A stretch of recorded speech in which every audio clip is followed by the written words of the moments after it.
आज संबंध महाराष्ट्रामध्ये संबंध देशामध्येच नव्हे तर विदेशातही जे म्हटलं जातं जगात भारी 19 फेब्रुवारी ही अशा आमच्या रयतेचे राजे चारडे राजे स्वराज्य स्थापन ज्यांनी केलं अशा छत्रपती शिवाजी महाराजांची जयंती आज रोजी आहे।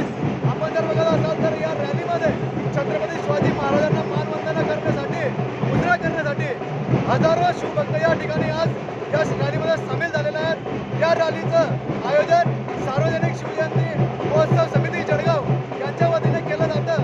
या ठिकाणी या मिरवणुकीमध्ये सजीव देखावे असतील, अश्वारूढ चललेले शिवाजी महाराज असतील, जिजामाता असतील, मावळे असतील, या सर्वांना सोबत घेऊन जसं छत्रपती शिवाजी महाराजांनी सर्व घटकांना सोबत घेऊन स्वराज्य स्थापन केलं होतं त्याच पद्धतीचं ही या मिरवणुकीमध्ये या ठिकाणी सजीव देखाव्यांच्या माध्यमातून दाखवण्यात आलेली आहे। आणि मी या ठिकाणी सर्व शिवभक्तांना शिवप्रेमींना छत्रपती शिवाजी महाराज जयंतीच्या या ठिकाणी खूप खूप शुभेच्छा देतो।